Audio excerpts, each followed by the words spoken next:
الحمد لله رب العالمين والصلاة والسلام على سيد الأنبياء والمرسلين اما بعد. حضرات، قاضی محمد عبدالصمد گٹکیسری کو آج کاروان مدینہ کا تیسرا عنوان سورہ زندگی پڑھنے کی سعادت حاصل ہو رہی ہے. امید کہ آپ حضرات بغور سماعت فرمائیں گے. ذرا 1400 برس پہلے کی دنیا پر نظر ڈالیے. اونچی اونچی عمارتوں، سونے چاندی کے ڈھیروں اور زرق برق لباسوں کو چھوڑ دیجئے. یہ تو آپ کی پرانی تصویروں کی مرقع اور مردہ عجائب خانے میں بھی نظر آ جائیں گے. یہ دیکھیے کہ انسانیت بھی کبھی جیتی جاگتی تھی. مشرق سے مغرب اور شمال سے جنوب تک پھر کر دیکھ لیجئے اور سانس روک کر آہٹ لیجئے. کہیں اس کی نبض چلتی ہوئی اور اس کا دل دھڑکتا ہوا معلوم ہوتا ہے. زندگی کے سمندر میں بڑی مچھلی چھوٹی مچھلی کو کھائے جا رہی تھی. انسانیت کے جنگل میں شیر، چیتے اور بھیڑیے بکریوں اور بھیڑوں کو کھا رہے تھے. بدی نیکی پر، رذالت شرافت پر، خواہشات عقل پر، پیٹ کے تقاضے روح کے تقاضوں پر غالب آ چکے تھے. لیکن اس صورتحال کے خلاف اتنی لمبی چوڑی زمین پر کہیں احتجاج نہ تھا، پروٹیسٹ نہ تھا. انسانیت کی چوڑی پیشانی پر غصے کی کوئی شکن نظر نہیں آتی تھی. ساری دنیا نیلام کی منڈی بن چکی تھی.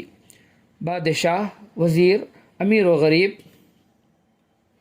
اس منڈی میں سب کے دام لگ رہے تھے اور سب کوڑیوں میں بک رہے تھے. کوئی ایسا نہ تھا جس کا جوہر انسانیت خریداروں کے حوصلے سے بلند ہو اور جو پکار کر کہے کہ یہ ساری فضا میری ایک اڑان کے لیے کافی نہیں، یہ ساری دنیا اور یہ پوری زندگی میرے حوصلے سے کم تھی، اس لیے ایک دوسری ابدی زندگی میرے لیے پیدا کی گئی. میں اس فانی زندگی اور اس محدود دنیا کی ایک چھوٹی سی کسر پر اپنی روح کو کس طرح فروخت کر سکتا ہوں، کیسے بیچ سکتا ہوں. قوموں اور ملکوں کے اور ان سے گزر کر قبیلوں اور برادریوں کے اور ان سے آگے بڑھ کر کنبوں اور گھرانوں کے چھوٹے سے چھوٹے گھروندے سے بن گئے تھے. چھوٹے سے چھوٹے گھروندے سے بن گئے تھے اور بڑے بڑے بلند ہمت انسان جن کو اپنی سرفرازی اور سربلندی کے بڑے اونچے دعوے تھے، بالشتوں کی طرح ان گھروندوں میں رہنے کے عادی بن چکے تھے. کسی کو ان میں تنگی اور گھٹن محسوس نہیں ہوتی تھی اور کسی کو اس سے زیادہ وسیع تر انسانیت کا تصور باقی نہیں رہا تھا. زندگی ساری سود و سودا اور مکر و فن میں گھر کر رہ گئی تھی. انسانیت ایک سرد لاشا تھا جس میں کہیں روح کی تپش، دل کا سوز اور عشق کی حرارت باقی نہیں رہی تھی. انسانیت کی سطح پر خضر و جنگل اگ آیا تھا. خود سے جو پودے اگ کر آتے ہیں، خضر و جنگل اگ آیا تھا. ہر طرف جھاڑیاں تھیں جن میں خونخوار درندے اور زہریلے کیڑے تھے. یہ دلدلیں تھیں جن میں جسم سے لپٹ جانے والی اور خون چوسنے والی جونکیں تھیں. اس جنگل میں ہر طرح کا خوفناک جانور، ہر طرح کا شکاری پرندہ اور ان دلدلوں میں ہر قسم کی جونک پائی جاتی تھی. لیکن آدم زادوں کی اس بستی میں کوئی آدمی نظر نہیں آتا تھا. جو آدمی تھے وہ غاروں کے اندر، پہاڑوں کے اوپر اور خانقاہوں اور عبادت گاہوں کی خلوتوں میں چھپے ہوئے تھے اور اپنی خیر منا رہے تھے، یا زندگی میں رہتے ہوئے زندگی سے آنکھیں بند کر کے فلسفے سے اپنا دل بہلا رہے تھے، یا شاعری سے اپنا غم غلط کر رہے تھے اور زندگی کے میدان میں کوئی مرد میدان نہ تھا. دفعتاً انسانیت کے اس سرد جسم میں گرم خون کی ایک رو دوڑی، ایک لہر دوڑی. نبض میں حرکت اور جسم میں جنبش پیدا ہوئی. جن پرندوں نے اس کو مردہ سمجھ کر اس بے حس جسم کی ساکن سطح پر بسیرا کر رکھا تھا، ان کو اپنے گھر ہلتے ہوئے اور اپنے جسم لرزتے ہوئے محسوس ہوئے.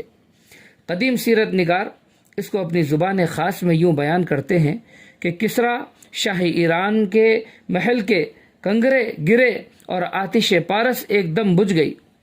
زمانے حال کا مؤرخ اس کو اس طرح بیان کرے گا کہ انسانیت کی اس اندرونی حرکت سے اس کی بیرونی سطح میں اضطراب پیدا ہوا. اس کی اس ساکن یعنی ٹھہری ہوئی اس ساکن و بے حرکت سطح پر جتنے کمزور اور بودے قلعے بنے ہوئے تھے، اس کی اس ساکن و بے حرکت سطح پر جتنے کمزور اور بودے قلعے بنے ہوئے تھے، ان میں زلزلہ آیا، مکڑی کا ہر جالا ٹوٹتا اور تنکوں کا ہر گھونسلہ بکھرتا نظر آیا.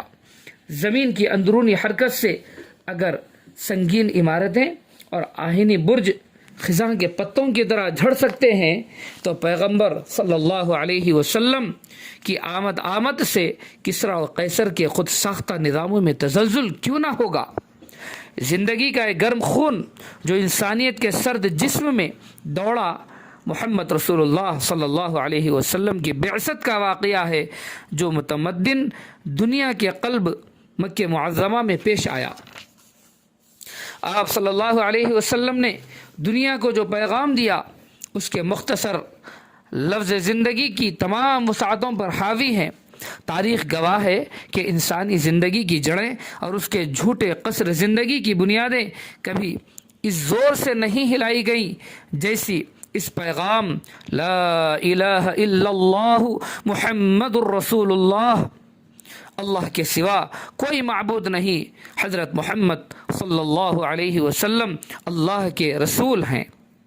لا الہ الا اللہ محمد الرسول اللہ کے اعلان سے ہلائی گئیں اور دنیا کے کند ذہن پر کبھی ایسی چوٹ نہیں پڑی تھی جیسے ان لفظوں سے پڑی.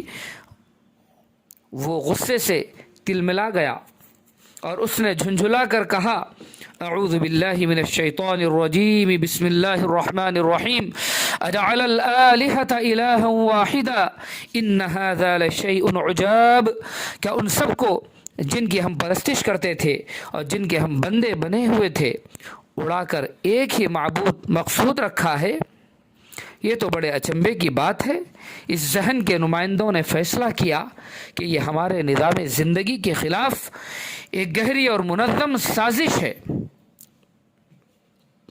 اور ہم کو اس کا مقابلہ کرنا ہے.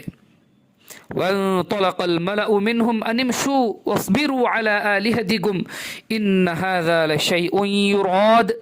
ان کے سردار اور ذمہ دار ایک دوسرے کے پاس گئے کہ چلو اور اپنے معبودوں پر جمے رہو، یہ تو کوئی طے کی ہوئی بات معلوم ہوتی ہے.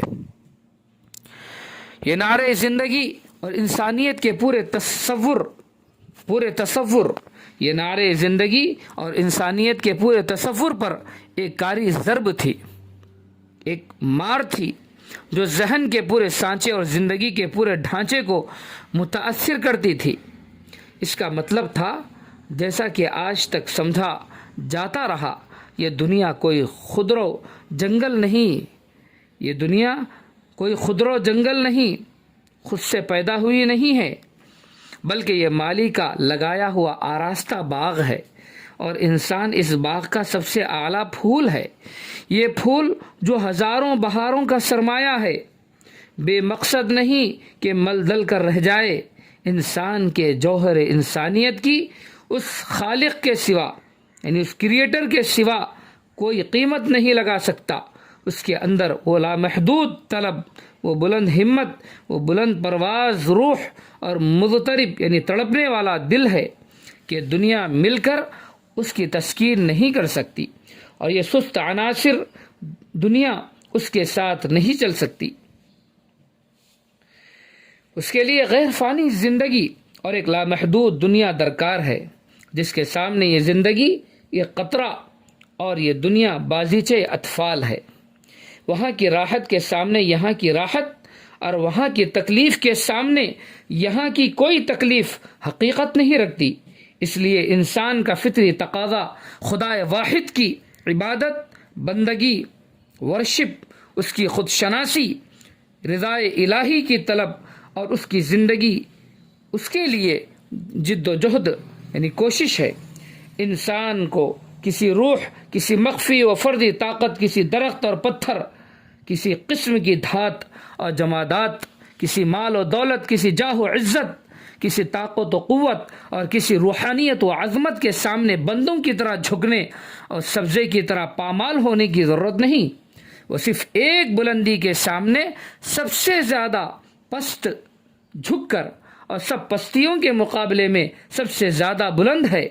وہ سارے عالم کا مخدوم اور ایک ذات کا خادم ہے۔ اس کے سامنے فرشتوں کو سجدہ کرا کر اور اس کو اللہ کے سوا ہر ایک کے سجدے سے منع کر کے ثابت کر دیا کہ کائنات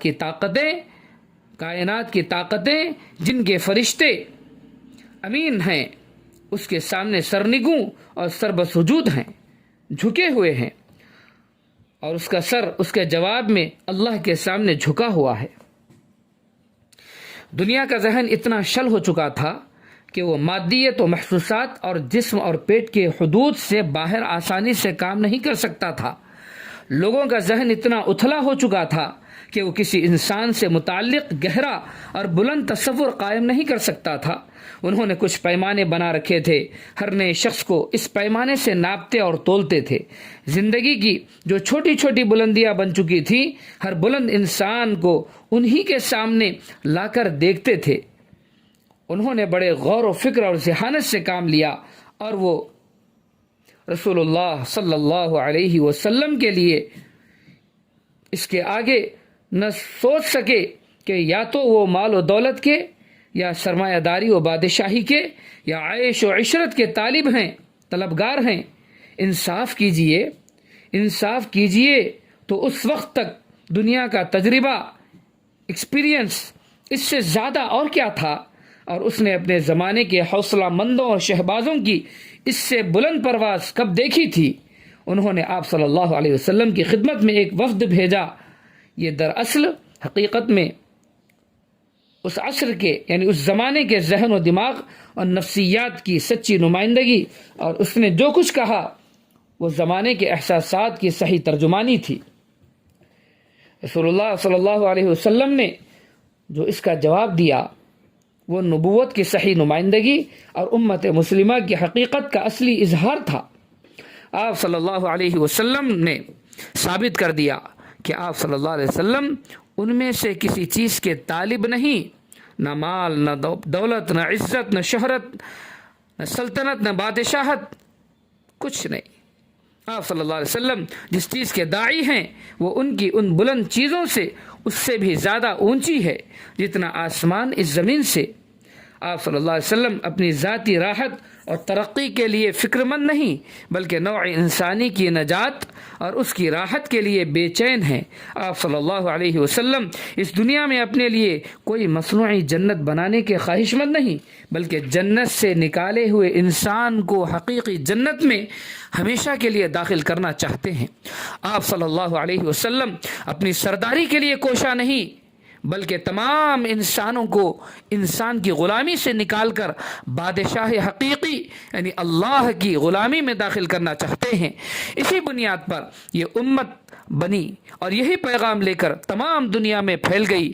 اس کے سفیروں نے جو اپنے اندر دعوت کی سچی روح اور اسلام کی صحیح زندگی رکھتے تھے، کسریٰ اور قیصر کے بھرے دربار میں صاف کہہ دیا کہ ہم کو اللہ نے اس کام کے لیے مقرر کیا ہے کہ ہم اس کے بندوں کی بندگی سے نکال کر اللہ کی غلامی میں، دنیا کی تنگی سے نکال کر اس کی وسعت میں، اور مذاہب یعنی ریلیجیسس اور مذاہب کی ناانصافی سے نکال کر اسلام کے انصاف میں داخل کریں۔ ان کو جب اپنے اصولوں پر حکومت قائم کرنے اور چلانے کا موقع ملا تو وہ جو کچھ کہتے تھے اور جس کی دوسروں کو دعوت دیتے تھے اس کو جاری کر کے دکھا دیا۔ ان کی معیاری حکومت کے زمانے میں کسی انسان کی بندگی نہیں ہوتی تھی، بلکہ اللہ تعالیٰ کی بندگی ہوتی۔ کسی انسان یا جماعت کا حکم نہیں چلتا تھا، بلکہ اللہ تعالیٰ کا حکم چلتا تھا۔ ان کا حاکم، گورنر، حکومت چلانے والا، جس کو خلیفہ کہتے تھے، معمولی سی انسانی تحقیر پر کہہ اٹھتا تھا کہ لوگ ماں کے پیٹ سے آزاد پیدا ہوئے تھے، تم نے ان کو کب سے غلام بنا لیا۔ ان کا بڑے سے بڑا حاکم بڑی بڑی بادشاہتوں کے دارالسلطنت میں ان کا بڑے سے بڑا حاکم بڑی بڑی بادشاہتوں کے دارالسلطنت یعنی کیپٹل سٹی دارالسلطنت میں اس شان سے رہتا تھا کہ لوگ اس کو مزدور سمجھ کر اس کے سر پر بوجھ رکھ دیتے تھے اور وہ اس کو ان کے گھر پہنچا آتا تھا۔ ان کا دولت مند انسان اس طرح زندگی گزارتا تھا کہ معلوم ہوتا تھا کہ وہ اس زندگی کو زندگی اور اس کی راحت کو راحت ہی نہیں سمجھتا۔ اس کی نظر کسی اور زندگی پر ہے اور اس کو طلب کسی اور راحت کی ہے۔ اس امت کا وجود دنیا کے ہر گوشے میں مادی حقیقتوں اور جسمانی لذتوں کے علاوہ ایک بالکل دوسری حقیقت کے وجود کا اعلان ہے۔ اس کا ہر فرد پیدا ہو کر اور مر کر بھی اس حقیقت کا اعلان کرتا ہے کہ دنیا کی طاقتوں سے بڑی ایک دوسری طاقت ہے اور اس زندگی سے زیادہ حقیقی دوسری زندگی ہے۔ وہ دنیا میں آتا ہے تو اس کے کان میں اسی حق کی اذان دی جاتی ہے، مرتا ہے تو اسی شہادت و مظاہرے کے ساتھ اس کو رخصت کیا جاتا ہے۔ جب اس دنیا پر بے حسی اور موت کا سکوت طاری ہو جاتا ہے اور شہر کی ساری آبادی معاش کی جد و جہد میں سرتپا غرق ہو جاتی ہے اور دنیا میں مادی ضرورتوں کے علاوہ کوئی اور ضرورت اور محسوس حقیقتوں کے علاوہ کوئی اور حقیقت جیتی جاگتی نظر نہیں آتی، اس کی وہی اذان اس طلسم کو توڑ دیتی اور اس کا اعلان کرتی ہے کہ نہیں، جسم اور پیٹ سے زیادہ ایک دوسری روشن حقیقت ہے اور وہی کامیابی کی راہ ہے اور وہی کامیابی کا راستہ ہے۔ حی علی الصلاح، حی علی الفلاح، آؤ نماز کی طرف، آؤ کامیابی و فلاح کی طرف۔ حی علی الصلاح، حی علی الفلاح، بازار کا شور اس نعرے حق کے سامنے دب جاتا ہے اور سب حقیقتیں اس حقیقت کے سامنے ماند پڑ جاتی ہیں اور اللہ کے بندے اس آواز پر دیوانہ وار دوڑ پڑتے ہیں۔ جب رات کو پورا شہر میٹھی نیند سوتا ہے اور جیتی جاگتی دنیا ایک وسیع قبرستان ہوتی ہے، دفعتاً اچانک موت کی اس بستی میں زندگی کا چشمہ، دا سورس آف لائف، زندگی کا چشمہ اور زندگی کا چشمہ اس طرح ابلتا ہے جس طرح رات کی سیاہی میں صبح کی سپیدی نمودار ہو۔ الصلاۃ خیر من النوم، الصلاۃ خیر من النوم، نماز نیند سے بہتر ہے، نماز نیند سے بہتر ہے۔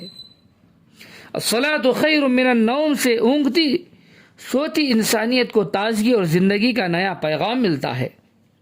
جب کسی طاقت و سلطنت کا کوئی فریب خوردہ یعنی دھوکہ کھایا ہوا دھوکے میں آ کر کوئی فریب خوردہ انا ربکم الاعلی، میں تمہارا سب سے اونچا پروردگار ہوں اور ما لکم من الہ غیری، میرے سوا تمہارا کوئی معبود نہیں کا نعرہ لگاتا ہے، یعنی انا ربکم الاعلی اور ما لکم من الہ غیری کا نعرہ لگاتا ہے، تو ایک غریب مؤذن اذان دینے والا بندہ اسی کی مملکت کی بلندیوں سے اللہ اکبر کہہ کر، یعنی اللہ ہی سب سے بڑا ہے، اللہ ہی سب سے بڑا ہے، اللہ اکبر کہہ کر اس کے دعوی خدائی کا تمسخر یعنی مذاق اڑاتا ہے، اور اشہد ان لا الہ الا اللہ، یعنی میں گواہی دیتا ہوں کہ کوئی معبود نہیں سوائے اللہ کے، اشہد ان لا الہ الا اللہ کہہ کر حقیقی بادشاہت کا اعلان کرتا ہے۔ اس طرح دنیا کا مزاج بے اعتدالی سے اور اس کا دماغ بہکنے سے محفوظ رہتا ہے۔